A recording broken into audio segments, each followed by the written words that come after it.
తాకట్లో ఉన్న మీ బంగారాన్ని విడిపించి ఆ రోజు ఆన్లైన్ రేటుకి కొంటాం. Sharma gold company.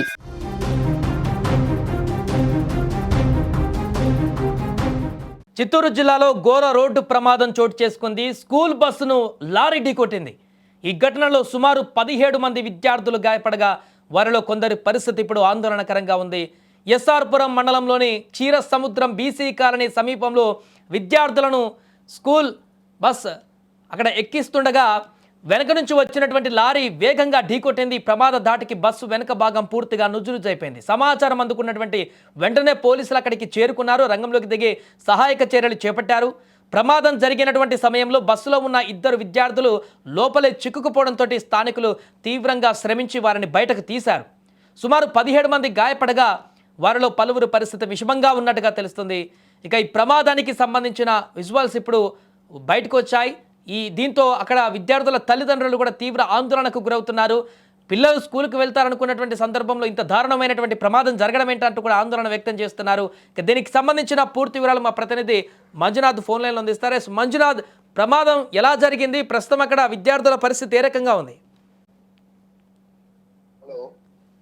మంజునాథ్, ప్రమాదం ఎలా జరిగింది? అక్కడ విద్యార్థుల పరిస్థితి ఏంటి? ఎవరికైనా ఏమైనా అయిందా? తాజా పరిస్థితి ఏంటి అక్కడ? ఈ రోజు ఉదయం గంగాధర్ నెల్లూరు నియోజకవర్గం ఎస్ఆర్పురం సమీపంలో బీసీ కాలనీ వద్ద ఓ స్కూల్ బస్సును కంటైనర్ లారీ ఢీకొనింది. ఈ స్కూల్ బస్సు వచ్చేసి గంగాధర్ నెల్లూరులోని బానోదయ స్కూల్ కు చెందినదిగా గుర్తించారు.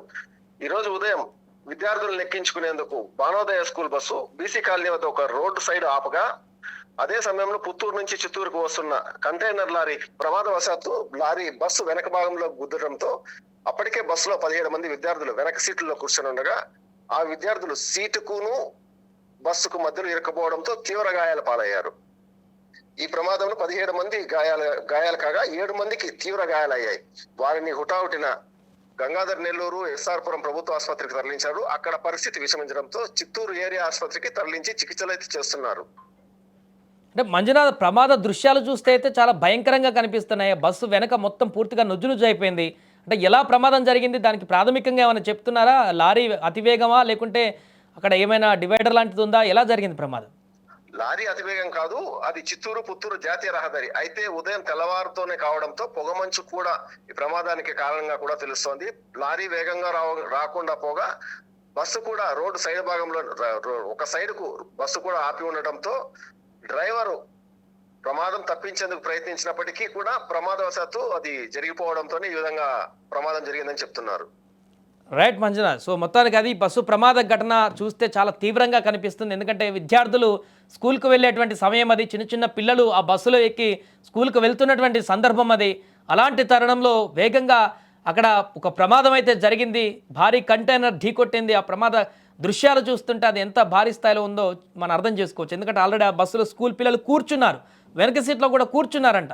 అది మొత్తం నుజ్జు అయిపోయింది. ఆ పిల్లలు ఇప్పుడు ఆ వెనక సీట్లో కూర్చున్న పిల్లలు కూడా తీవ్ర గాయాల పాలై ఇప్పుడు వాళ్ళ పరిస్థితి విషమంగా ఉన్నట్టుగా చెప్తున్నారు. తల్లిదండ్రులు అక్కడ రోధిస్తున్నారు. ఏం చేయాలని అర్థం కాక చూడండి ఆ విజువల్స్లో దారుణమైనటువంటి పరిస్థితి. పిల్లలందులో ఇరుక్కుపోయారు 2 సీట్ల మధ్యలో.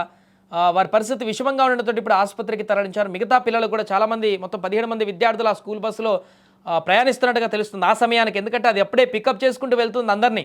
ఒక్కొక్క ఇంటి దగ్గర లేకుంటే ఒక ప్రాంతం దగ్గర స్కూల్ పిల్లలందరినీ కూడా బస్సు ఎక్కించుకొని స్కూల్కి తీసుకువెళ్తున్నటువంటి సందర్భం అది. ఆ క్రమంలో 17 మంది పిల్లలు మాత్రం ఇంకా ఎక్కారు. ఫుల్గా విద్యార్థులందరూ ఎక్కి ఉంటే ప్రమాదం ఇంకే స్థాయిలో ఉండేదేమో. ఇప్పటికే తీవ్రంగా గాయాల పాలైనటువంటి విద్యార్థులు అయితే కొంత విషమంగానే ఉన్నట్టు తెలుస్తుంది. మెరుగైన చికిత్స కోసం ఆసుపత్రికి తరలించారు. వారి ఆరోగ్యం బాగుండాలని కూడా కోరుకుందాం. వారందరి పరిస్థితి కూడా విషమిస్తూ ఆరోగ్యం క్షీణిస్తున్నటువంటి సందర్భంలో తల్లిదండ్రులు అయితే ఆర్తనాదాలు పెడుతున్నారు. అక్కడ మా పిల్లలకి ఏం జరిగింది ఏంటనేటువంటి విషయం అయితే ఆందోళనకరంగా మారింది. ఏదేమైనా ఉదయం జరిగినటువంటి ప్రమాదం అయితే అక్కడ స్థానికంగా ఒక్కసారిగా కలవరం రేపింది.